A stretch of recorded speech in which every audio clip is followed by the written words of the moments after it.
Bien, vamos a continuar con la sección de los eventos histórico-proféticos. Estamos en el sexto sello. Vamos a quedar donde terminamos el sábado pasado. Estamos viendo la lluvia de estrellas, evento del sexto sello, Amén. como se narra ahí en el conflicto de los siglos, que fue muy importante esa señal, ese cumplimiento. Dio un impulso a la obra de Guillermo Miller que el Señor le encomendó. Entonces, pues todo esto es como que complementa esa gran obra que el Señor estaba haciendo ahí en esa época del sexto sello. Tal vez es el evento más importante en la historia del pueblo de Dios. Quiero decir, en la época del sexto sello es el evento más trascendental, que es el movimiento milerita de los adventistas. Es algo que cambia, es como una nueva fase, así como es señalado por las 7 iglesias del Apocalipsis. Esta es la sexta fase del cristianismo y llega a través del movimiento milerita, que es el evento más importante en cuanto a los eventos internos de la iglesia que estamos viendo. Así se realizó la última de las señales de su venida, acerca de las cuales Jesús había dicho a sus discípulos: Cuando vieres todas estas cosas, sabed que está cercano a las puertas. Mateo 24:33. Después de estas señales, Juan vio que el gran acontecimiento que debía seguir consistía en que el cielo desaparecería como un libro cuando es arrollado, mientras que la tierra era sacudida, las montañas y las islas eran movidas de sus lugares, y los impíos, aterrorizados, trataban de esconderse de la presencia del Hijo del Hombre. Apocalipsis 6:12-17. Esto confirma de que la caída de estrellas es la última de las señales. ¿Notan? Es la última que se va a dar. Pone la cabeza a pensar de que pues el Señor va a tener que repetir esto porque esto se tiene que ver, ¿sí? La caída de estrellas. Eso se tiene que realizar otra vez, o si no, ¿cómo vamos a saber que es la última de las señales que esperamos en cuanto a los eventos, señales, digámoslo así, del cielo, literales? Entonces, pues se tiene que volver a repetir, ¿no? Entonces, la señora White cita este versículo de Mateo 24, que es el versículo 33. Es cuando el Señor dice: cuando viereis todas estas cosas se refiere a los eventos del sexto sello, porque si usted lee el verso 32, 31 y lo complementa allí con la parte de Lucas, Marcos, va a encontrar que se refiere a los sellos, perdón, al sexto sello, a los eventos del sexto sello. Voy a encuadrar eso aquí mejor. Entonces recordemos los cumplimientos, o mejor, recordemos las señales. El gran terremoto es el primero. El segundo es el sol y la luna que se oscurecen. El tercero es la luna roja como sangre. El cuarto es la caída de estrellas. Y ya el quinto es, o sea, esto ya es la segunda venida de Cristo. Por eso la hermana Juárez dice que esta es la última, la caída de estrellas. Entonces la va a poner en rojo, porque es la última. ¿Listo? La siguiente señal ya es una señal del cielo, pero es cuando ya Jesús va a venir por ahí. Por eso se dobla el cielo como un pergamino, porque le va a dar paso al Señor Jesús, Rey de reyes y Señor de señores. Entonces, esta es la última, antes de la segunda venida de Cristo. Y note que está en Marcos 13:25, que es paralelo de Mateo 24. Entonces, cuando juntamos esas dos cosas, vamos a saber que esa es la última de las señales. Y el Señor Jesús dice: cuando viereis, porque es algo visible, llama la atención también esa palabra, porque son señales que no son interpretativas, ya son, por eso la señora White decía, esto es literal, que las estrellas caen del cielo es literal, ahí no hay nada que interpretar de simbolismo. Entonces, por eso el Señor Jesús dice: cuando vean esto, y ya es algo literal, visible, no es algo que hay que interpretar. Ahí sí dice el Señor: sabed que está cercano a las puertas, esto es lo más cerca. Yo sé que todos predicamos que Jesús está cerca, ¿sí? Pero ¿qué tan cerca? Bueno, yo prefiero irme a Mateo 24:33, porque esto pues le da a uno como, ¿qué quiere decir el Señor Jesús con cerca, no? Porque pues nuestra iglesia siempre ha predicado que Jesús está cerca. ¿M? Pero ¿qué tan cerca? Pues ya van 200 años desde Guillermo Miller y ya sabemos la razón de por qué no ha venido el Señor, porque nos devolvieron al desierto. Pero nos quedamos predicando que Jesús está cerca. Tal vez si hubiésemos sabido que estuviésemos en el desierto, pues no hubiésemos predicado que Jesús está cerca, lo cual era contraproducente. Yo creo que por eso el Señor no guardó silencio y no dijo más al respecto. ¿M? Bueno, esas son simplemente reflexiones que uno puede sacar. Eh, pero Mateo 24:33, según el Señor Jesús dice, cuando veamos estas cosas, ¿cuáles? Estas señales, ahí sí podemos decir que Jesús está a las puertas, por lo menos, que está cerca según la palabra cerca del Señor Jesús, ¿no? Porque eso cerca se puede interpretar pues de muchas formas. Dice la hermana Ana Milena, tiene una pregunta, está cercano a las puertas. ¿Qué interpretación tendría ahí, hermano? Las puertas del cielo es esta cúpula, si entendemos, yo diría, ¿no? La tierra plana el Señor nos ha mostrado es por algo. Eso hay que articularlo con todo esto. O sea, el Señor nos mostró lo de la tierra plana porque tiene un propósito y porque no es algo ahí, una rueda suelta o una curiosidad sencillamente decir que la tierra es plana, ¿no? Eso todo tiene su propósito. Si la tierra es plana, tiene una cúpula la cual nadie puede abrir y han intentado, bueno, no digo más porque ya me da miedo hablar en YouTube de estas cosas. Entonces, si eso no se ha abierto, es porque el único que puede abrir esa cúpula se llama Cristo Jesús. No hay nadie más. Entonces esas son las puertas. Es donde termina la tierra y comienza el cielo, donde está el trono de Dios.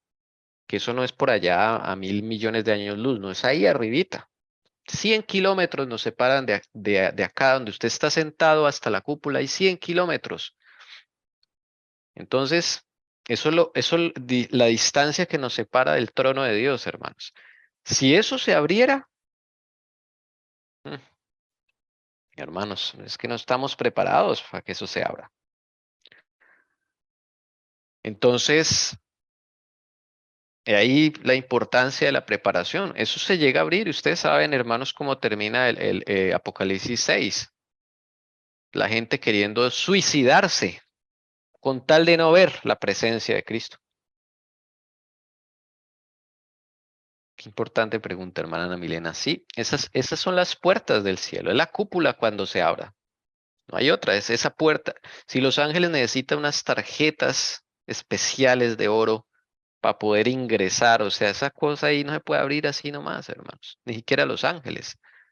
No la pueden atravesar. Si ellos no la pueden atravesar con todo el poder que tienen y necesitan de un dispositivo, una tarjeta, pues es que es delicado. O sea, esas puertas no se pueden abrir, sino hasta el momento indicado cuando Cristo venga. Y esas puertas está representado por el cielo que se dobla como un pergamino. Imagínense un pergamino que se dobla. Eso son las puertas, es la forma de describir esa situación de la cúpula cuando se abra, como un pergamino que se dobla. Y ahí, cuando eso se abra, pues lo que hay allá es el reino de los cielos, no hay otra cosa, el trono de Dios, el Padre, el Hijo. Por eso Apocalipsis 6, la gente le dan ganas de matarse, ¿sí? Antes que ver la presencia. Y dice ahí la palabra, de aquel que está sentado en el trono, el Padre, y de aquel que viene en la nube, que es el Hijo. O sea, ellos van a ver todo, o sea, ver eso es el fin del mundo. La gloria tan impresionante. Entonces, esas son las puertas del cielo. Por eso cuando veamos esto es porque Él está ahí listo para abrir la puerta. ¿Sí? Entonces, cuando empecemos a ver el gran terremoto, pero de las proporciones del de Lisboa, una cosa así bien tremenda, ¿no? Pues ahí se va acercando el Señor. Y luego vemos que el sol y la luna se oscurecen, pero así, físicamente hablando, más cerca aún. Y la luna roja como sangre, más cerca aún. Y cuando veamos las estrellas que caen, ya llegó el Señor. O sea, ahí no hay nada que hacer ya. ¿Listo? Entonces son cosas bien importantes, trascendentales. Eh, no sé si hay alguna pregunta adicional de eso. Mana Jessie, ¿vas a decir algo? Sí, sí, no es un comentario. Es que como estoy leyendo en Patriarcas y Profetas, este mensaje Apocalipsis me hizo acordar mucho porque leí los párrafos recientemente cuando hablaba de que los impíos, los que no creyeron, empezaban a burlarse, ¿no? Y luego empezaron a sacar la fachada que nunca habían podido sacar, solo hasta en esos 7 días de prueba, tanto para los que estaban adentro de Noé como los que estaban afuera, empezaron a sacar su verdadera fachada y una violencia tremenda. Y luego ven las cataratas del cielo, la cúpula abriéndose y por debajo ya ven que en serio va a empezar a llover y que eso se cumple, pero después de la burla. Y hay ese terror que habla aquí, en los impíos, un terror. Em, Luego, claro, los que estaban adentro, los que estaban con el Señor, pues en cierta forma no es terror, ¿no? Es un temor y bueno, pues claro, uno, el susto humano, ¿no? De que está cayendo, pero no es el mismo terror que también habla acá en Apocalipsis. Y, y aprendí algo impresionante porque después de ese terror, como se dieron cuenta de que era en serio, ahora sí aceptaron y clamaron al Señor, pero el Señor no los pudo oír, ¿no? Entonces, eso es como si eso fuera como un cumplimiento parcial, no como un ejemplo de lo que va a suceder completamente ya en Apocalipsis que se ve aquí, ¿no? Tratar de esconderse de la presencia del Hijo del Hombre y estar aterrorizados. La señora White dice, yo no sé si es en dones espirituales o en referente a lo que tú estás diciendo o en historia de la redención. Creo que es en dones espirituales. Ahí habla de que el Señor se llevó el Edén justo antes del diluvio. Ese es algo así pequeñito que y uno se pone a pensar qué significa llevarse el Edén, porque el Edén siempre permaneció, aunque Adán y Eva transgredieron. Ellos fueron echados del Edén, pero el Edén siguió estando ahí como testimonio al mundo antediluviano. Entonces el Señor en algún momento, no se sabe cuándo, se lleva el Edén. Si se lo lleva es porque esa cúpula se tiene que abrir. Y muchos lo tuvieron que haber visto como Eso, testimonio. exactamente. Y no tuvieron temor de eso. O sea, no les pareció como, si no tuvieron temor, eso los hubiera llevado, algo a pasar, al arrepentimiento, ¿no?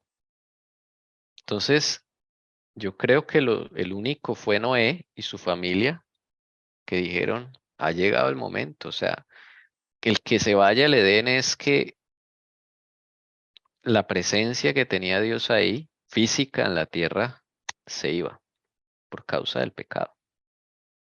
Entonces, eso da mucho para pensar, ¿no?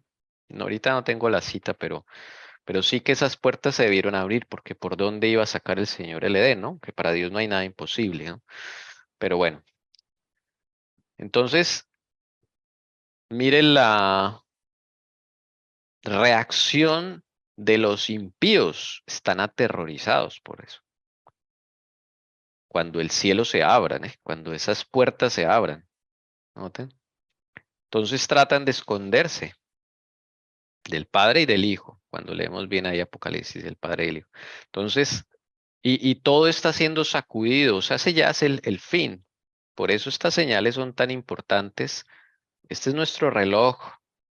Bueno, hay más profecías, ¿no? Pero estas son cosas que no hay que interpretar nada, hermanos. Ahí cuando las veamos, ¿qué más? Así como el Señor le ofreció esas señales visibles al mundo antediluviano, físicas, como que se fue el Edén para el cielo, como que los animales llegaron solos a un arca, ellos todos ordenaditos, eran señales naturales, perdón, antinaturales que ocurrían en la naturaleza. y que llamaban a un despertar, porque es el propósito. El propósito no es asustar, o bueno, tal vez sí, pero un susto bueno. Si usted se asusta y va a Cristo, pues yo digo que eso es un susto bueno, porque hay sustos buenos, ¿sí? Y si usted llega ya al Señor Jesús a sus pies por culpa de ese susto, y su vida cambia, el Señor llega a su vida por ese susto, pues bendito sea ese susto, ¿no? Es un susto bueno, ¿no? Cambio, los sustos de Satanás es de perdición, es de usted se perdió. Bueno, entonces, bueno, yo pienso que el Señor también permite que el enemigo los zarandee a uno con sustos para que uno vaya al Señor, así esté a punta de susto, ¿no? Bueno, no sé, el Señor tiene maneras inimaginables de trabajar. El caso es que esto, pues, es un llamado. Entonces, cuando veamos estas cosas, que creo que se van a volver a repetir, sino cómo vamos a quedar como así, como a oscuras, sin saber qué tan cercano está el Señor, pues yo creo que esto es una maravilla poder estar pendiente de estas cosas. Es una maravilla. Gracias al Señor en su infinita misericordia que nos da esto, ¿sí? No nos da el día y la hora exacto que viene Jesús, no, pues nos da un reloj, mire, y es en orden, o sea, con que usted no sepa nada de la Biblia y sepa estas señales, ya usted sabe qué tan cercano está el Señor. Eso es una ventaja muy grande. A ir a la segunda diapositiva.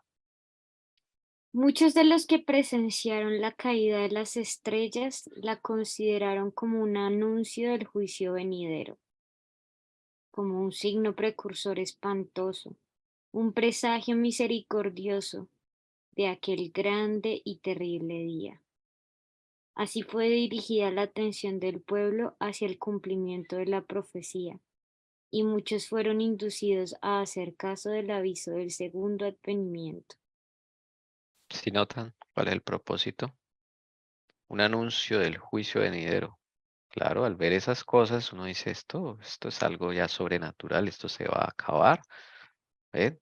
Entonces, se dirige la atención del pueblo hacia el cumplimiento de esa profecía. Y dice acá, muchos fueron inducidos a hacer caso de lo que estaba predicando el hermano Miller. Muchos escépticos, ¿sí? Porque el Señor sabe que hay corazones más duros, ¿sí? Más difíciles. Solo el Señor sabe, ¿no? Entonces, pero el Señor le da para todo, para toda clase de corazones, caracteres, ¿sí?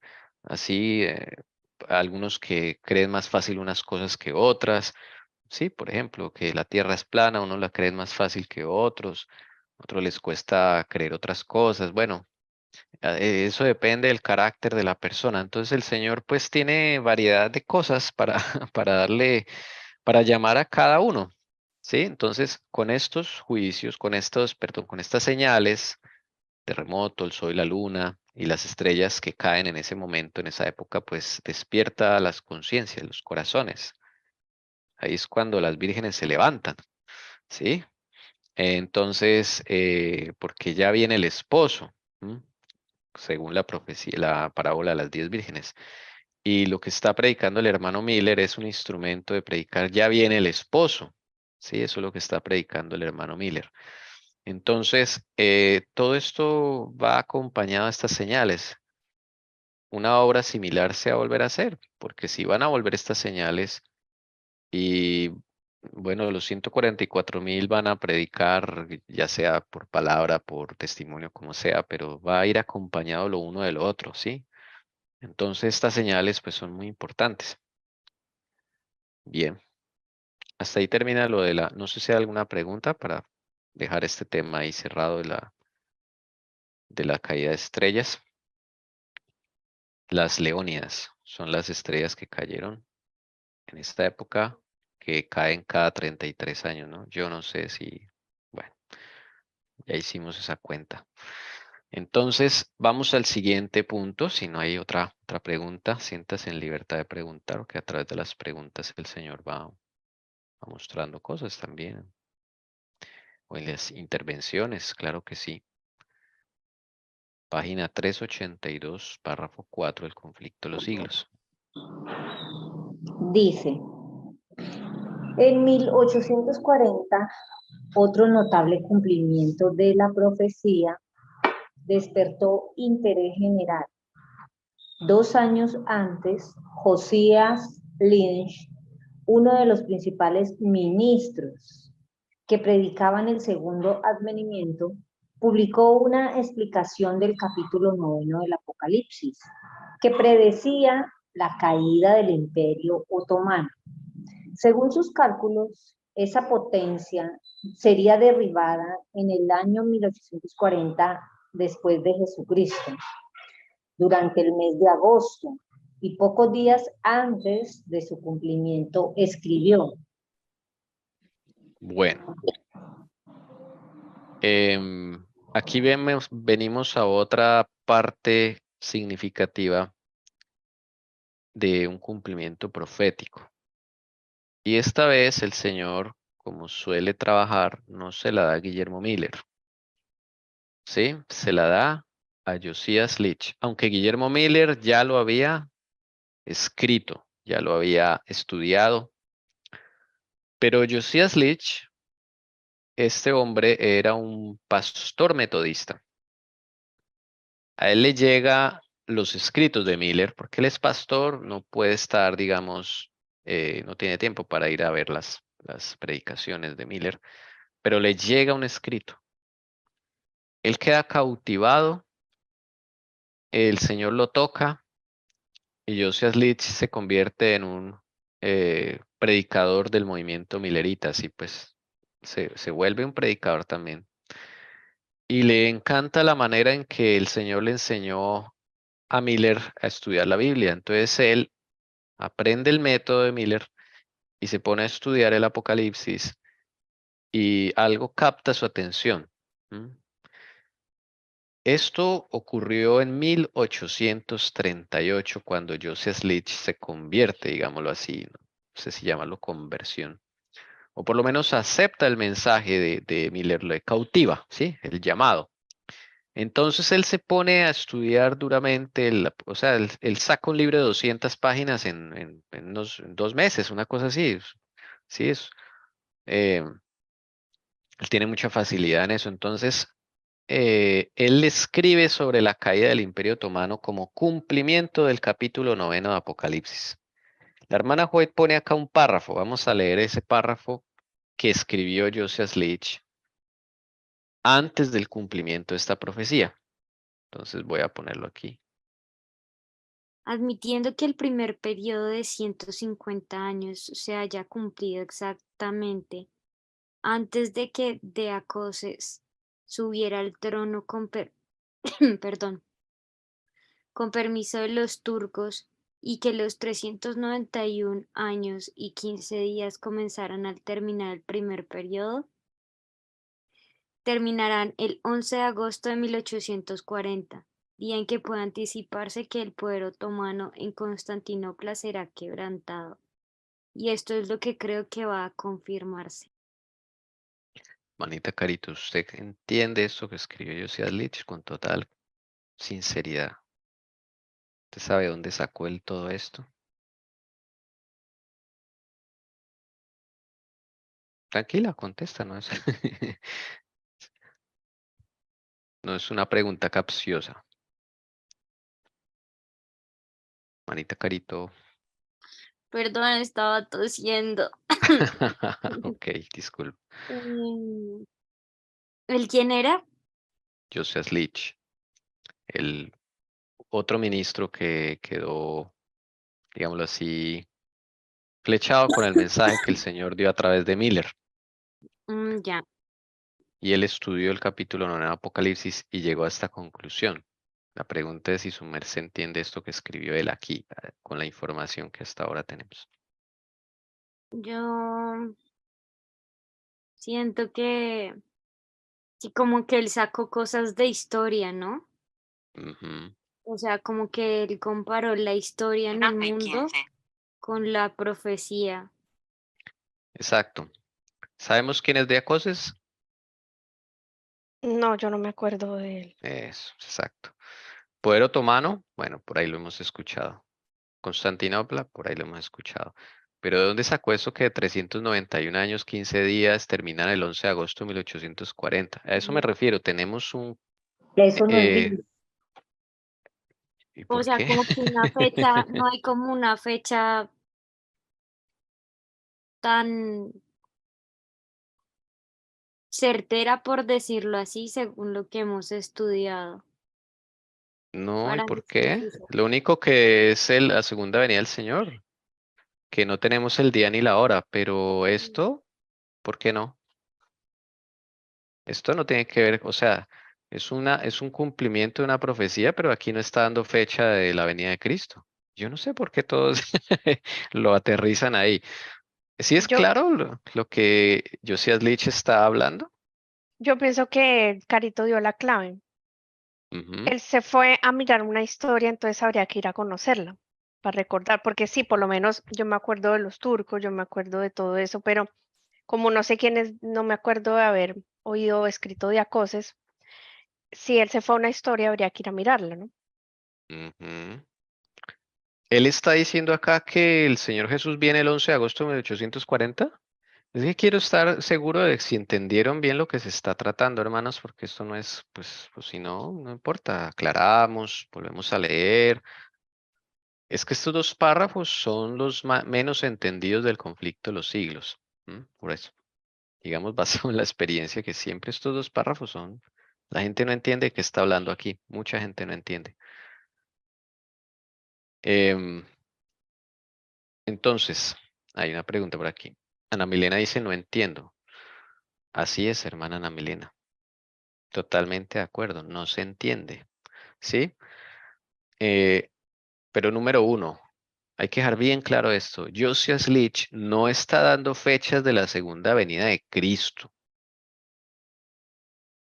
Yo no sé si es que se tergiversó por eso. No, él no Es está que dando esa fecha. a mí me gustaría que tú mostraras, me fui a mirar la diapositiva anterior y él explica de qué iba a escribir. Y él iba a escribir era antes del cumplimiento de la caída del Imperio Otomano y que se iba a cumplir en ese momento, al parecer. Esto, Eso es lo que yo esto, entiendo. esto lo escribe Elena de White. Esta diapositiva, la 382.4. Eso lo escribe la hermana Helen White. Y es gracias por la aclaración, esposa mía, porque esto es importante. Esto no lo escribe Joseph Leach, esto lo escribe la hermana White por revelación de Dios, porque todo el conflicto de los siglos fue revelación de Dios, no fue que se le ocurrió a la hermana White escribir el conflicto de los siglos, ¿sí? Y sufrió mucho escribiendo el conflicto de los siglos. El enemigo la atacó muchísimo. Entonces, eh, esto lo escribe la hermana White, escribe de quién era Josias Leach, dice uno de los principales ministros que predicaban el segundo advenimiento, o sea, él se volvió adventista, digamos, sí. En esa época no había la iglesia adventista, pero todos los que empezaban a creer en esas advenimientos del Señor Jesús, explicado por Miller, pues se les llamaban adventistas. Entonces, él empieza a estudiar, dice acá que publicó una explicación del capítulo 9 de Apocalipsis. ¿Qué habla el capítulo 9 de Apocalipsis? Ya vamos a ver. Entonces, nos vamos a meter en esto para poder entender, que eso era lo que quería como indagar con ustedes, porque estos dos párrafos son difíciles de entender, dado que no tenemos el bagaje histórico. Aquí es donde es importante irnos a los eventos externos y poder mirar qué es lo que escribió Josias Leach. La hermana White no se podía poner a publicar en el conflicto de los siglos todo lo que escribió Josias Leach, porque si no el conflicto de los siglos sería como un directorio telefónico, el doble, 3 veces más de sus directorios telefónicos antiguos. Sí, no era la idea, pero el conflicto de los siglos nos deja pistas. Yo también veo el conflicto de los siglos como un libro de pistas, de dónde hay que meterse a estudiar, ¿sí? Como la hermana White dejó esos dos párrafos, pues toca meternos para poder entender esos dos párrafos. ¿Qué nos está diciendo el Señor? Nos está dejando una pista, esto es importante. O si no, la hermana White no hubiera escrito nada de Josias Leach. Si él hubiera estado equivocado en todo, hubiera errado en todo, pues la señora White, el Señor le dice, no, eso no lo metas ahí porque va a causar confusión. Todo lo contrario, el Señor le dice a la hermana White, mete a Josias Leach. Listo. Y lo metió. ¿Cuál fue el evento importante de Josias Leach? Que él dio una fecha, pero no por La caída del Imperio Otomano. Ya eso. entendí con este párrafo. Eso. Predijo la caída del Imperio Otomano. ¿Ok? Y eso al sol de hoy esto es la posición oficial de la Iglesia Adventista del Séptimo Día. Esta interpretación de Joseph Leach es la posición oficial de la Iglesia al sol de hoy. Entonces miren de dónde vino esa posición. No vino de cuando la Iglesia estaba organizada, ni siquiera. Esta posición viene desde el tiempo de Guillermo Miller. Porque la Iglesia Adventista como tal se organiza hasta 1863. Entonces, aquí estamos hablando esto es en 1838, años antes. Entonces, si notan que la hermana White pone esto es porque el Señor le dice que lo ponga. Y porque Joseph Leach, hay algo aquí que nos quiere mostrar el Señor. Entonces, pues, fácil es coger y pasar diapositivas, pero sentí que era momento de detenerse en estos dos párrafos porque son muy importantes. Bueno, entonces vamos a hacerle un zoom a lo que la hermana Juárez escribió en ese otro párrafo que es un poco confuso. O sea, no es confuso para el que ya sabe toda la información, pero para el que no la sabe, pues no tiene que estudiar. Entonces eso es lo que vamos a hacer. Vamos a ver por puño y letra de Josias Leach lo que escribió. ¿Listo? Y nos vamos a meter ya en los eventos externos. Porque este cumplimiento de esta profecía ocurrió en el sexto sello. Entonces es un evento externo. Y el Señor se lo dio a Josias Leach. ¿Qué podemos hacer? Si Él escogió a él, pues hay que escucharlo. Entonces vamos a leer de su puño y letra lo que escribió. Nos vamos a ir metiendo poco a poco. No es una historia sencilla, de una vez he tratado de hacerlo lo más sencillo, pero usted sabe que todo lo político y social, eso es una mezcolanza de cosas, ¿no? Pero acuérdense de la base que el Señor nos ha explicado por medio de la hermana Alcira. Hay dos facciones, tengamos eso en mente, la Roma imperial y la Roma papal, ¿ok? Entonces, ¿dónde está el Imperio Otomano en esas dos facciones? Hay que mirar, ¿sí?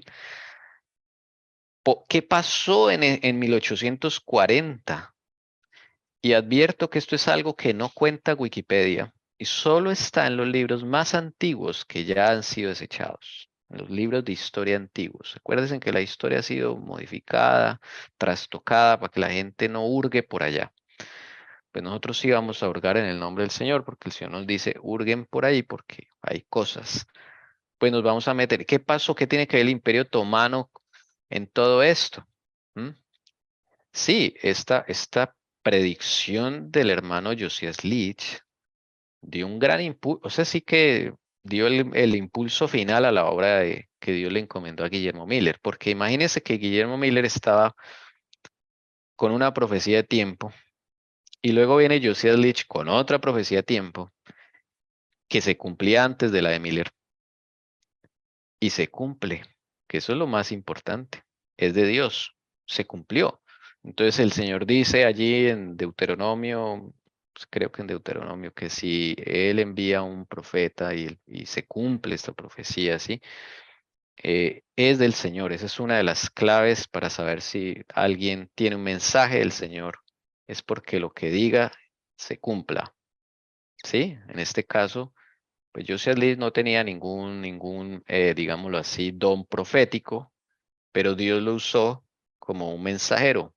Acuérdese que la palabra profecía no es adivinar cosas del futuro, es un mensaje que Dios da a un hombre. ¿Listo? En este caso, Josiah Leach, pues viene a ser como un profeta, porque tiene un mensaje del Señor. ¿Listo? Así como Waggoner, como Jones, como muchos. Listo. Entonces, Josiah Leach tiene un mensaje del Señor. Vamos a leerlo con atención. Vamos a ir despacio. No es fácil esta historia, pero vamos poquito a poquito. Vamos a darle una primera pasadita y el otro a otra y así. Vamos con calma. ¿Listo? Entonces, ahí si usted pregunta algo, pues lo vamos explicando. Sí, debo aclarar algo, que el profeta también se le revelan cosas del futuro, ¿sí? Entonces, lo que quiero decir es que no exclusivamente tiene que ser cosas del futuro, ¿ya? O sea, son las dos, sí, cosas del pasado, del presente y del futuro. Claro. Entonces, cuando el Señor revela algo del pasado es porque hay algo allí que no quedó claro, que no lo sabemos, ¿cierto? Exacto, como las dos facciones, eso no lo sabíamos. Yo no sabía eso. Eso es algo del pasado, viene del pasado. El Señor revela cosas del presente cuando no entendemos algo que está sucediendo hoy día, nuestra condición o algo así. Entonces, eso son cosas de qué nos está pasando o en qué momento estamos de la historia. Ah, otra vez están en guerra las dos facciones. Bueno, eso es algo para el presente. Y algo del futuro que necesitamos saber para estar preparados. Entonces, el Señor maneja todo eso, ¿sí? Entonces, no es exclusivamente mensajes del futuro. Incluye de todos, pasado, presente y futuro. Listo. En el caso de Josiah Leach, el Señor le da un mensaje. Es interesante porque el Señor lo revela 2 añitos antes de que ocurra, o sea, ahí cerquita. Y eso es interesante cuando uno estudia la historia de Joseph Leach, lo pueden leer allí en internet en la Enciclopedia Adventista. Él siente un impulso de, en unos meses saca esto, hermanos, eso es obra de Dios, ¿sí? Él lo saca como en 2 meses, una cosa así, saca un libro de 200 y tantas páginas de esto, es impresionante. Bueno, entonces vamos a empezar a leer. Esto está, perdón, explico de dónde saco esto. Esto es lo que él escribió, lo escribió en un pequeño panfleto, libro, que se llama Sobre la probabilidad de la segunda venida de Cristo. Está allí en la biblioteca de la iglesia de Joseph Leach. Esto es él coge Apocalipsis capítulo por capítulo. ¿Listo? Y en este libro que él hace, en la página 150 del capítulo 6 de este libro, dice lo siguiente. Ahora sí, hermana Jessie.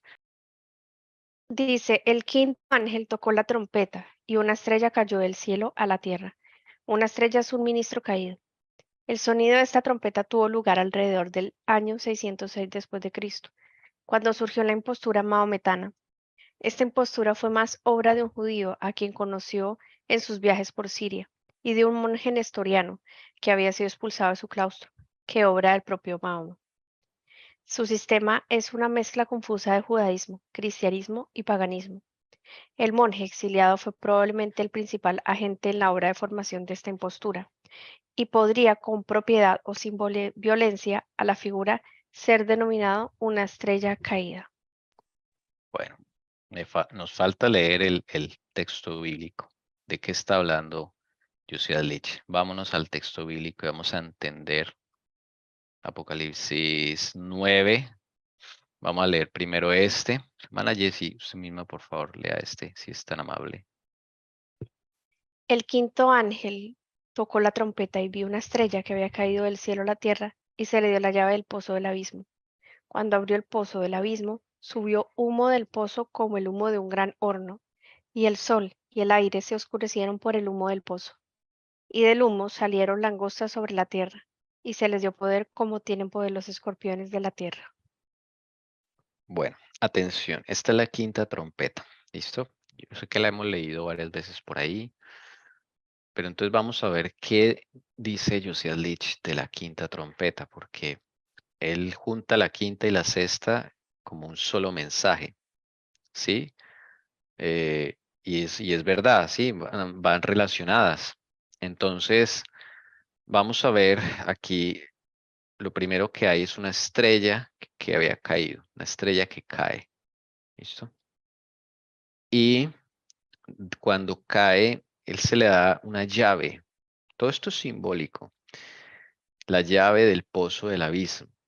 Entonces, cuando abre este pozo, sale humo, sale una cosa negra, ¿sí? Parecía el humo, así como dice acá, como el humo de un gran horno. Y dice que el sol y el aire se oscurecieron por el efecto de ese humo que sale, porque es un humo que oscurece el sol y el aire lo deja pesado, ¿no? Y dice que de ese humo salen langostas. Hay varios símbolos acá. Esto es bien, bien tremendo esta profecía. Está el pozo. Voy a subrayar las partes como claves, ¿no? El humo, los palabritas simbólicas más importantes, ¿no? La estrella, el humo, las langostas.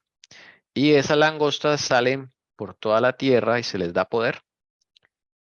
Dice acá, poder como tienen los escorpiones de la tierra. Hace una comparación. Lo que salen son langostas, pero el poder que se le da es como el de los escorpiones. Probablemente esta palabra tan es clave. Listo. Bueno, esto es bien complicado, pero ya saben el método de Guillermo Miller, ¿no? Nos toca ponernos a estudiar qué es estrella, qué es humo, en sentido figurado, qué es langostas, escorpiones, todos. Ahí nos podemos quedar meses. Pero vamos a ver que el hermano Joseph Leach lo hizo. Y mire, esto fue lo que encontró. Ahora voy a aclarar algo. Esto que estamos leyendo de Joseph Leach tiene errores que él mismo va a corregir después. ¿Ok? Porque esta es una interpretación que saca en 2 meses, 3 meses, algo así. Contiene errores. Él después los va a corregir. Pero en medio de esos errorcitos hay cosas que el Señor nos muestra. ¿Listo? Vamos a ver, vamos a señalar cuáles son los errores que él mismo después va a corregir. ¿Listo? Y esto es una enseñanza porque nosotros confundimos o tendemos a confundir, ¿no? El ser humano, ¿no? A confundir las palabras de Dios con el cumplimiento. Una cosa es el mensaje y otra cosa es el cumplimiento. Entonces, cuando Dios da un mensaje y no se cumple como yo espero que se cumpla, nos chasqueamos. ¿Sí? ¿Por qué? Porque no entendemos las palabras de Dios, no les prestamos suficiente atención. Cada palabrita es muy importante cuando Dios habla. Entonces sucede que como no se cumple a mi forma o como yo lo espero o como yo lo interpreté, me chasqueo y digo, ese profeta no tiene la verdad, ¿sí?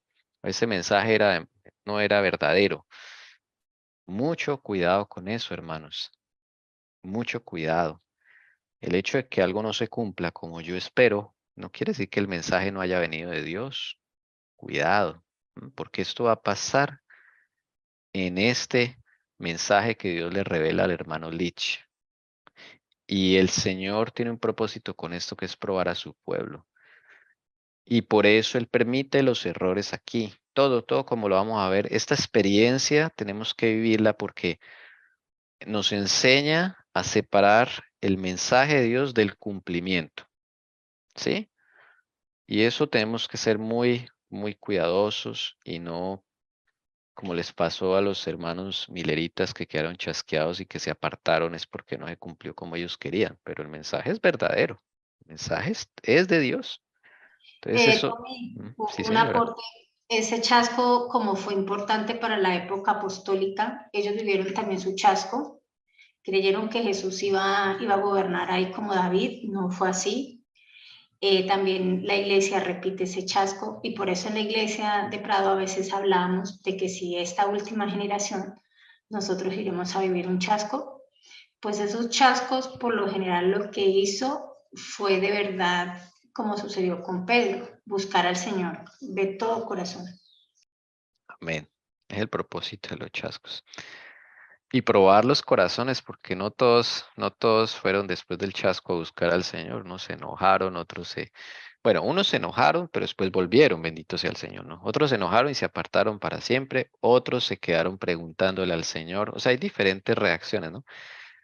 Pero es interesante, sí, Pero lo que hizo. ahí Dios limpia a su pueblo, porque de Amén. 5,000 tengo entendido que fueron 50. Sí, eso siempre es así, ¿no? Eso de una multitud queda un puñadito, el remanente que Fue llaman. diezmado, y por eso Claro, la hermana Helen White dice que del pueblo adventista de 20, si acaso uno será así es. salvo. Ni uno en 20 están preparados, ¿no? Decía la señora Joy. Y después ni uno en 100. La cuenta se iba poniendo cada vez peor. Bueno, entonces, creo que dice no están preparados. No, no que no serán salvos, porque ahí sí es como que me da nervios Pero yo sí eso porque entendí es como, eso. Me perdonas, pero entre el estudio nosotros sí. Sí, porque el pueblo no está dentro del pueblo adventista. Por eso es es que que, tiene que ser zarandeado para entrar al verdadero pueblo de Dios. es que sabes que siento cuando se nombra eso, que ya está predestinado de que cada 20 uno solo se va a salvar.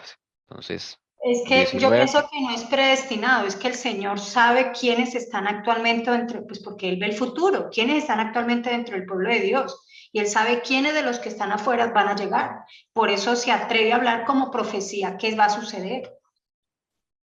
bueno, yo ahí difiero un poquito, pero después miramos ese texto, ¿sí? Podemos buscarlo. Hay dos ocasiones que la hermana White dijo eso. Yo no lo veo como una profecía, pero sí como la cosa está aguda, está peor. Bueno, no sé, yo no me meto a decir que es así o es así. Eh, podemos buscar el texto y, y se mira. La hermana Ana Milena pregunta que si esas cifras son para hoy día. Si el Señor diera esas cifras hoy día, yo creo que no las da porque nos aterraríamos. Porque, como les digo, la hermana Joel lo dijo en dos ocasiones. En una, ni uno en 20. La otra, ni uno en 100. Se empeora la cosa. Imagínense en esta época, uno en no sé cuántos. O sea, eso sí es inquietante. Bueno, volvamos aquí a lo de Josiah Leach. Entonces, mm, ¿qué pasa? ¿De qué habla la quinta trompeta? Habla de Mahoma y la religión mahometana. ¿Listo? Habla del Islam como lo conocemos en el término moderno. Modernamente el Islam, la religión de Mahoma. De esto habla el quinto y sexto sello. Claro, es un periodo muy largo porque hasta el sol de hoy el Islam existe todavía. Pero en esa época comenzó a dominar el mundo y Dios le dio su posición en el mundo como imperio. Un imperio que duró tiempo. Entonces, ¿qué pasa? Joshua Litz dice que este sonido de trompeta de la quinta trompeta, tuvo lugar alrededor del año 606 después de Cristo. Aquí está lo primero. Ahí arranca la quinta trompeta. ¿Listo? ¿Es claro? En la visión histórica, ¿ok? Arranca la quinta trompeta. ¿Listo? ¿Qué año? 606 después de Cristo. Cuando surge la impostura, él lo llama de una vez falsedad, porque todo lo que salió de Mahoma es falso. ¿Ok? Las creencias y doctrinas musulmanas son falsas. Alá no es Dios, no es el mismo Dios creador de los cielos y la tierra a quienes nosotros adoramos. Hay que tener muy claro eso. Acá una vez leímos algo del Corán y ya sabemos para dónde va eso. Esto no es del Dios que nosotros creemos, porque muchos se confunden y dicen, no, es que ellos mismos, ellos le llaman a Dios Alá y es el mismo Dios de nosotros. No, no es así, ¿ok? No es así. Y por más razones que seguiremos mirando. Es una impostura, un engaño. ¿Listo? Un señor llamado Mahoma por allá en una cueva se encuentra con un demonio que obviamente se le va a presentar como un ángel o como algo bueno y le da una doctrina terrible. Entonces, dice acá que, bueno, está la versión oficial y está esta versión que escribe Josiah Leach de los historiadores antiguos. ¿Sí?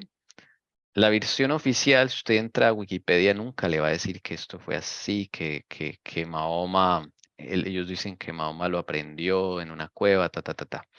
Pero ¿qué dice acá Josiah Leach? Que un judío, mire, esto dice él, un judío y un monje nestoriano es de un movimiento filosófico, que habían sido expulsados de su claustro, ¿ok? Ellos dos son los que dan la doctrina Mahoma. Eso dice acá que esa impostura fue más obra de ese judío y de ese monje. Entre los dos, el monje exiliado, dice acá, fue probablemente el principal agente en la obra de formación de esa impostura del Islam. Entonces, Josiah Leach en primera instancia ve a ese monje como una estrella caída. El monje que le enseñó a Mahoma la doctrina. ¿De dónde sacó esto Josiah Leach? Él lo saca de unos historiadores antiguos como Gibbon, hay otro por ahí que no me acuerdo el nombre. Él saca esta información para que ustedes vean que es que la historia ha sido maquillada, para que no se vea. Acá hay cosas que por eso el Señor quiere mostrarnos. Entonces, el Islam no fue que se lo inventó Mahoma o se lo dio así. Puede ser que él haya tenido encuentro con un demonio, con algo así, pero dice acá que la influencia del mensaje fue de un monje nestoriano expulsado de su claustro y de un judío a quien conoció en sus viajes por Siria. Porque dice él, y es verdad, el sistema del Islam es una mezcla entre tres cosas: judaísmo, cristianismo y paganismo. Usted coge esos tres, los mete en una licuadora y le sale el Islam o el mundo de los musulmanes. ¿Listo? Bueno, estemos claro eso es súper claro. Entonces, pregunta, ¿cuándo comenzó el toque de la quinta trompeta en esta visión histórica? ¿En qué año comienza el toque de la quinta trompeta? ¿Alguien quiere responder? Y ahorita le damos paso a la hermana Elcira que encontró el texto de la hermana White. A ver, ¿en qué año comenzó el toque de la quinta trompeta? Hermana Milena puede participar por chat. ¿Nadie? A ver, hermanas. Hermana Carito, hermana Milena, hermana Jessie, hermana Lucy. ¿En qué año comienza el toque de la quinta trompeta? Mis apuntes se me quedaron en Bogotá. Hermanas, está aquí en la diapositiva. Sí, pues dice ahí que el 606 después de ¿Ya? Cristo. Eso, amén, ya, eso es todo. Ahí está. Ahí está en la diapositiva. Normalmente me gusta hacer preguntas de la misma diapositiva. Sí, cuando yo, a veces yo les digo, busquen sus apuntes porque no está ahí. ¿Listo? Pero cuando se hacen preguntas de lo que estamos hablando, ¿listo? Está acá en la diapositiva. Año 606 después de Cristo. Ahí es el toque de la quinta trompeta.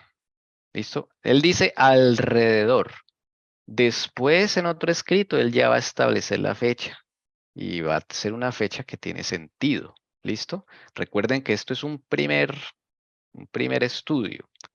Listo, entonces él todavía no tiene muchas cosas claras acá y así son los mensajes del Señor. A veces no todo lo tenemos claro. El Señor va mostrando en la marcha, va aclarando, va especificando aún más las cosas. ¿Listo? Para que no nos desanimemos ni nos enredemos por ahí. Es de nosotros, está en pedirle al Señor claridad, claridad mental, paciencia, ayuda para poder especificar más las cosas. ¿Listo? Vamos a darle el paso a la hermana Elcira para que leamos el texto y comentemos sobre el texto de la hermana White. Bueno, el texto realmente es cortico. Confieso, Tommy, yo nunca he podido encontrar cuando yo te he escuchado que tú dices que de 100, sí me gustaría que de pronto en la tarde nos pudiera dar ese texto de 100, ¿sí? O sea, de 101, creo que tú dijiste. No, yo no lo he podido encontrar, pero siempre he leído, solamente busqué un texto en donde que están los eventos de los últimos días, que ese siempre sí lo he leído, el capítulo 12, cuando dice el zarandeo. Y eso pues va directamente para la iglesia, ¿no? Y dice, es una solemne declaración la que hago a la iglesia, o sea, ella declara algo que Dios le revela, de que ni uno de cada 20 de aquellos cuyos nombres están registrados en los libros de la iglesia, ¿cuál? Adventista, se haya preparado para terminar su historia terrenal. O sea, realmente de esos 20, o sea, de 1 en 20, no están listos. y no está listo, y dice, y que estaría tan ciertamente sin Dios, sin esperanza en el mundo como el pecador común. Entonces aquí vuelve así como David en los Salmos hace la diferencia entre el pueblo de Dios y entre los que no son del pueblo de Dios. ¿Por qué? Porque el pueblo de Dios, como también hay otro texto, dice, no está dentro de la iglesia. Eso es algo profético, Dios lo sabe porque lo ve desde el futuro. ¿Qué se encontraba la iglesia? No lo hay. Pues yo no sé si eso aplica hoy, que yo creo que sí. Yo no creo que será, bueno, no sé si ya ahorita con lo que Tommy dice de 100 a 1, nunca lo he encontrado, pero en este tema lo estudiábamos dentro de la iglesia de Prado y nos alcanzamos a asustar porque nosotros decíamos, oiga, aquí, y en su momento no éramos ni 20. Después llegaron más y hablamos, o sea, ¿qué nos faltaba? Lo que el Señor nos está enseñando ahorita, tener una conexión con el Señor, una comunicación, buscarlo de todo corazón, que Él nos dé un genuino arrepentimiento, perdón de los pecados y aceptarlo como nuestro Salvador. Pero esto aquí lo dan, es el zarandeo, porque el mismo título le dice en el zarandeo. Yo sé que Tommy a veces dice, eso es recopilación de otros, pero pues también está en otro texto, sino que solamente traje este ahorita como para no profundizar más de lo que hay, pero ahí lo dice, lo declara. Cuando dice yo declaro, o sea, es así, que ni de uno de cada 20 de aquellos, hermanos, de aquellos cuyos nombres están registrados en los libros de la iglesia. ¿Sí? El uno de cada 100 Sí. no lo dijo la hermana White. Eso es por una confusión que se dio como tradición oral dentro de la iglesia, que empezaron a hablar de esa forma. Entonces, no dice eso. Sí, porque yo no lo había leído y entonces por eso es que debe llegar el pueblo, porque el pueblo no está y por eso cuando Dios ha mostrado, y yo ahí sí lo voy en los sueños que Dios me ha mostrado, zarandea, hermanos, que yo cuando Dios me muestra veo la iglesia de Palermo y que son de 500 miembros, solamente vi, si acaso contados, 20 dentro de la iglesia. Ninguno de los pastores eruditos y todos esos que vi, no estoy hablando, ay, este sí, este no soy quien, Dios es el que hace juicios, conoce los corazones, pero de ancianos y eso, no, gente que quizás no las tenían en cuenta, son los que se ven ahí. Yo ni conocía de verdad mucha de la gente, poquita gente, eran 20. Si acaso exagerado, hermanos, porque habían solo 2 bancas llenas, no estaban llenas, estaban medio llenas, o sea que exagerado, habían entre 10, no había más. Bueno, también estoy encontrando, Jessie me acaba de enviar un texto de Servicio Cristiano que dice que sí ella mencionó la relación 1 en 100. Sí, tal vez no lo escribió, pero lo mencionó. Dice acá, Elena de White, esto está en Servicio Cristiano, perdón, Mensajera del Señor, página 389, dice, Elena de White usó por lo menos 5 veces la relación de 1 en 20 y al menos 21 veces la relación 1 en 100. Eso es lo que dice. Tremendo. Jessie va a participar. Sí, Jessie no habló. Ah, ya, pensé que me estaban escuchando. También dice, ya no dijo 1 en 13 o 1 en 99. Ella usó, dice que ella podría haber usado la hipérbole cuando escribió, es una solemne declaración la que hago a la iglesia de que ni uno de cada 20 de aquellos cuyos nombres están registrados en los libros de la iglesia se haya preparado para terminar su historia terrenal y que estaría tan ciertamente sin Dios y sin esperanza en el mundo como el pecador común. Yo lo que veo ahí es que el Señor le dio como esas 2 formas de hacer esa relación y es una hipérbole, es como demostrar que van a ser muy poquitos, ¿no? Es lo que yo entiendo. Pues O sea, igual, yo entiendo que de 1 en 20 es como lo mismo que 1 en 100, de lo que ella quiere hacer entender. pues no sé, yo de igual manera, yo lo que digo es eso, lo que también vi en el sueño, en otro que vi, que fue cuando el Señor me amonesta y me llama la atención, como que prepares el CIRA. Cuando yo dije que iba a llevar a la gente a la iglesia adventista, me decía, ¿cuál adventista? La iglesia ya no va a estar, el CIRA. O sea, si ustedes no se preparan, ¿quiénes van a dar el mensaje? sea, si ustedes no empiezan a estudiar y a conocer de dónde vienen, para dónde van, o sea, conocerme a mí, o sea, claro, uno es fácil, ¿no? Camine donde el hermanito tal, donde la hermanita tal, donde la iglesia. No, hermano, Dios le va a poner a unas personas ahí donde lo que hemos estudiado, Dios nos va a dar su Espíritu Santo para testificar. Entonces, si yo vi que no, y eran unos regaditos, pues hacíamos un ejemplo que también no fuera literal, pero era lo que hacíamos en Prado. Decíamos, oiga, nosotros no somos ni 20.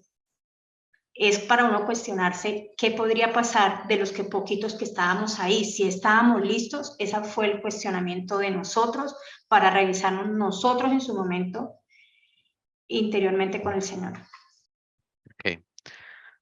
Bueno, gracias por la aclaración. Y bueno, vamos a terminar entonces con bueno, vamos a volver a la quinta trompeta. Entonces, el toque se dio en el año 606 después de Cristo, cuando surge el mahometanismo, ¿ok? Esta doctrina, que es una mezcla entre judaísmo, cristianismo y paganismo. Vamos a seguir leyendo un poquito aquí lo que dice el hermano Lich. Dice, se le dio la llave del pozo sin fondo y abrió el pozo y se levantó un gran humo del pozo. Y el sol, el evangelio, y el aire, la influencia moral del evangelio, se oscurecieron a causa del humo del pozo. Y del humo salieron langostas sobre la tierra. El humo denota errores y las langostas ejércitos destructivos. Después de que Mahoma y sus cómplices hubieron elaborado su sistema, comenzó al principio a propagar su religión por medios pacíficos, pero al no tener éxito en su propósito, pronto comenzó a meditar en medidas más violentas y a hacer por la espada lo que no podía hacer con argumentos. Ellos, los ejércitos de Mahoma, tenían poder como lo tienen los escorpiones de la tierra. Atormentaban a los hombres con sus ataques repentinos y las heridas y torturas que infligían. Se les ordenó que no dañaran la hierba. Acá nos está dando todas las claves, ¿no? Bueno, vamos a ir al texto y las vamos a anotar. Entonces, vamos a hacer lo siguiente aquí para esta parte. Tommy, El quinto, ¿sí? tengo una pregunta antes de que Sí. hagas esto. Es que no estoy entendiendo lo que ustedes hablan de los números de los justos. No entiendo. Sí, de la iglesia. Bueno, ese es otro tema, ¿no? No tiene que ver aquí con lo de la quinta trompeta. O sea, Salió, más o menos, sí entiendo, qué pena te interrumpo. no, tranquila. Es saber, no sé, o es como una analogía de que no estamos preparados aún, de que ni aún uno es justo como lo dice la Biblia. Que no se hayan preparados para terminar su historia terrenal. Eso es lo que dice el texto. O Ah, sea, no están listos para la salvación. ok, ok. No sé si hermana Elcira de pronto quiere añadir algo más. No, pues lo que había dicho, no están preparados. Sí, eso en esencia, no están preparados. Bueno, Queremos por que la no estemos nosotros en ese igual iba a decir, por la gracia del nivel. Señor no estemos por ahí en esos números. Bueno, Listo. Gracias. eso. Bien, entonces vamos aquí al texto. Vamos a poner las conclusiones. El quinto ángel tocó la trompeta. Ahora sí, los que se memorizaron o se apuntaron, ¿en qué año tocó ese quinto ángel la trompeta? En el 606 después de Cristo. 106, vamos a mirar si así saca el hermano Luis, 606, alrededor, ¿listo? No es exactamente alrededor, es la información que hasta ahora tiene el hermano Lich. Entonces, este moñito en matemáticas significa alrededor, entonces vamos a usarlo. 606, eso es lo que significa este moñito, alrededor del 606, listo. Bueno, Dice, y vi una estrella que había caído. ¿Qué estrella según el hermano Lich? El monje nestoriano. No tiene nombres. Sí, es lo que tenemos. Después él corrige ahí. Bien. Y se le dio la llave del pozo del abismo. Cuando abrió el pozo del abismo subió humo. Él nos dice acá que el humo es... Él usó el método de Miller para llegar a estas conclusiones, ¿no? El, el humo es errores. Por acá lo dice, por acá lo dice. Yo lo vi. Arribita de Mahoma. Ah, sí, muy bien, muchas gracias. El humo denota errores. Es aquí. Errores. Listo. Sale del pozo del abismo. Nosotros sabemos que el pozo del abismo es donde van los demonios. O sea que ahí hubo ayuda demoníaca, obviamente. ¿Recuerdan cuando el Señor Jesús liberó al endemoniado Gadareno? Los demonios le dicen, vienes a atormentarnos antes de tiempo, permítenos entrar en los cerdos, no nos mandes al abismo. Entonces el Señor Jesús le permitió que esos demonios se fueran a los cerdos no aguantaron esa presión de los demonios y se lanzaron. ¿A dónde? Al abismo. Entonces terminaron allá al final de cuentas, que es al fondo del océano. ¿Listo? Entonces sí, esta doctrina es demoníaca, miren. Entonces sale humo del pozo. Y el sol y el aire se oscurecen. ¿Qué es el sol? El evangelio. ¿Listo? Entonces acá vamos a anotar, el sol es el evangelio de El Cristo. sol es el evangelio, Tommy. Eso fue, es que Pero la recuerden que ahí va, posición, Jesús. acuérdense que un No, no, símbolo puede tener más de un sí, significado, yo ¿no? lo sé, pero pues me causó, no estoy diciendo que no, sino que no sabía, o sea, el evangelio. Sí, no, yo tampoco. Hay varias cosas aquí que vamos a ver que por eso el Señor quiere que miremos porque de pronto hay símbolos que nos quedamos siempre con uno y resulta que Porque puede el haber sol otro. es Cristo, pero claro, el evangelio es Cristo. Sí, está relacionado, ¿no? Sí, sí, Es pero chévere eso, el evangelio. el evangelio. Dice Ana Milena, ¿se podría decir que el abismo es la muerte? Mm, no sé, hermana, pues sí, hay una palabra para eso que es el Seol. Yo creo que eso es, está Pero relacionado porque eso es muerte, pero el abismo es la cárcel de los demonios. Vamos a ponerlo acá porque eso sí lo hemos estudiado. pero bueno, hace algo que lo deja uno como pensando, ¿no? Porque dice que de ahí, o sea, le llama a uno la atención que, bueno, o sea, voy a tratar de explicar un poco, como la doble aplicación, ¿cierto? O sea, la primera como la parte espiritual, el abismo, pero como que de ahí salían también los otomanos, entonces, ¿a qué se referirá ahí en la parte de la esfera terrenal, no? ¿No? Entonces... Sí, ahí, claro, hay mucho que escarbar. Es que esta es bien dura, la quinta trompeta y la Es, sexta. es, es que Tommy, yo escuchaba a un pastor, bueno, él dice que, bueno, que esa aplicación sí es válida, ¿no? Pero él también en el estudio, como una aplicación más espiritual, habla sobre que ese cumplimiento, o sea, esta profecía tiene otro cumplimiento, y es un cumplimiento espiritual, llamémoslo, de donde sí se le va a abrir las puertas a los demonios del abismo, porque ellos van a tener un tiempo donde puedan salir e influenciar a todos, digamos, los que no siguen a Dios, ¿no? Pero entonces, viéndolo desde este aspecto, ¿qué sería el abismo? No sé si el hermano dice acerca de ese pozo del abismo. Bueno, pronto más adelante lo dice. Por ahora podamos poner esto mientras vamos, como les digo, Sí, como un cumplimiento. sí, como un cumplimiento, sí. El mismo hermano más adelante va a ir especificando mejor. Entonces ahí vamos cuadrando. Entonces recuerden que esta diapositiva está en progreso, está en progreso. Es hasta ahora lo que vamos descubriendo. Entonces dice que, bueno, el humo, los errores, el sol evangelio y el aire. Miren el aire, esta me pareció interesante.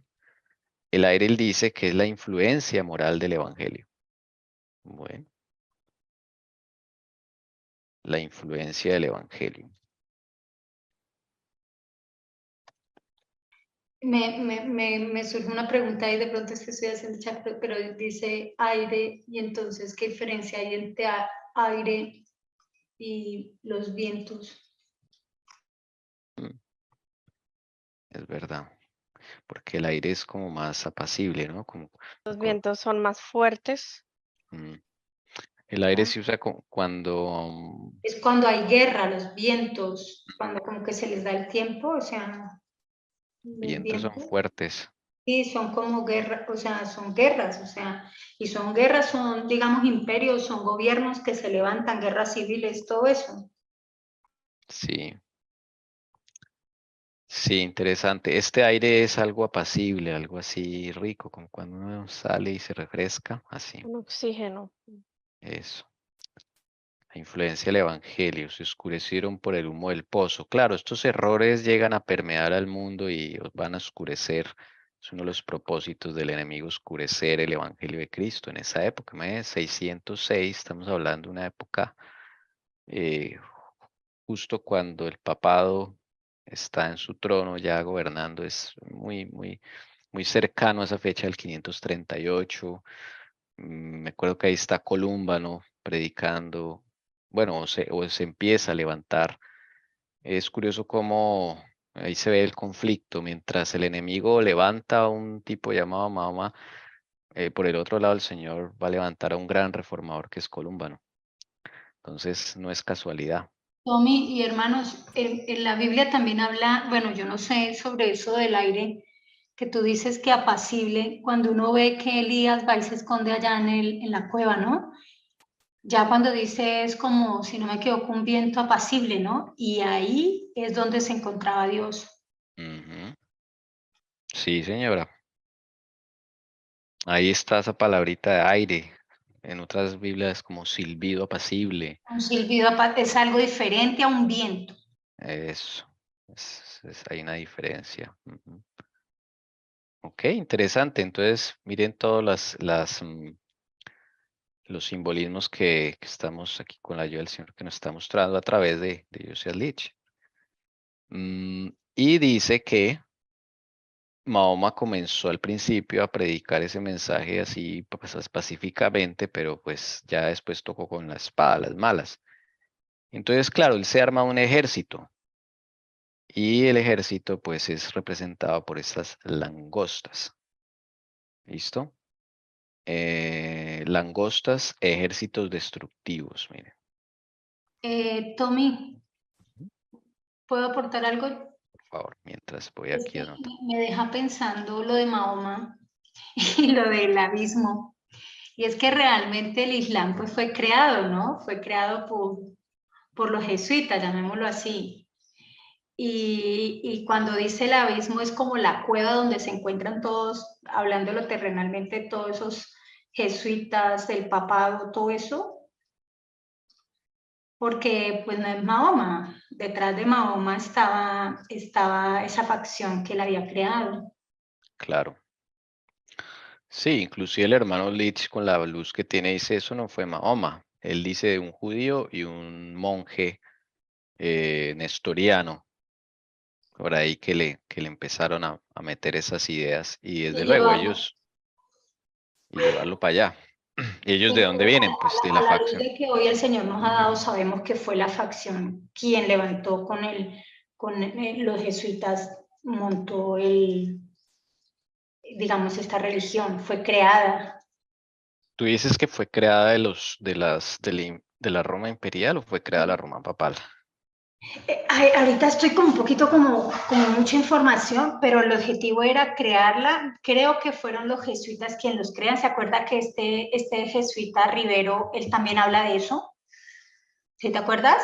Sí, el Islam. Que el Islam, él también lo dice, y dentro de este historiador que está, él también dice, creo que es el papado, para mí que es el imperial, porque es el que gobierna después de la herida papal. Entonces es el que está gobernando hoy en día. ¿Y quiénes están ahí? Los jesuitas. Ellos son los que crean esta religión como el budismo, el islam, todo esto era para reemplazar digamos que la atención no se concentrara en Jesucristo en parte religiosa, hay otra parte más profunda, no se concentrara en eso, sino que se fueran hacia otros dioses para que hubiesen menos salvos. Sí, tremendo. Bueno, pues aquí nos vamos a la historia de ellos, que es en el 606 después de Cristo. Ya, o sea, es como otra etapa, ¿no? Porque ellos tienen varias etapas. La hermana Alcira está hablando de la época ya de los jesuitas. Entonces, pues vamos a ir estudiando.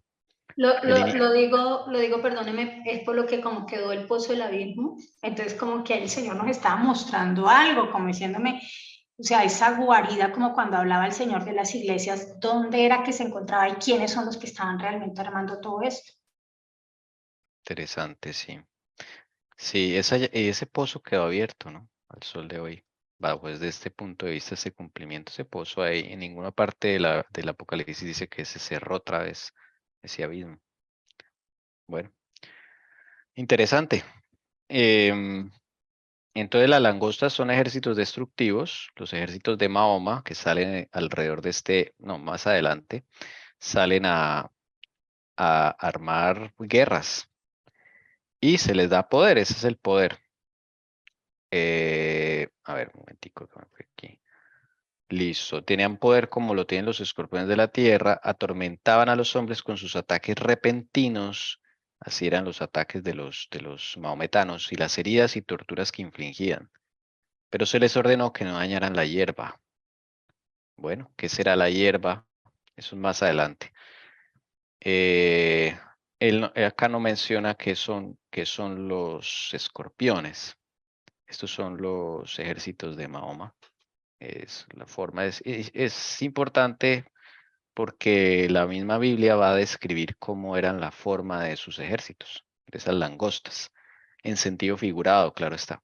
Entonces es importante ver cómo estaban vestidos, toda la indumentaria que usaban, porque eso se va a ver reflejado en la quinta trompeta. Está hasta el detalle de cómo se vestían, cuál era su apariencia. ¿Listo? Entonces es importante cómo eran ellos. Y finalmente, bueno, los escorpiones son, según Lucas 10, son demonios. Listo, según Lucas 10, cuando él dice que he aquí os he dado para hollar toda fuerza del enemigo contra serpientes y escorpiones, en lenguaje figurado son demonios. ¿Listo? Bien. Hasta ahí. Hemos estudiado solo 3 versículos preliminarmente de cómo comenzó todo con este señor Mahoma, de la mano de Josias Litch, de los historiadores antiguos que tienen información que ahora ya no se encuentra fácil. No sé si alguien tiene alguna pregunta.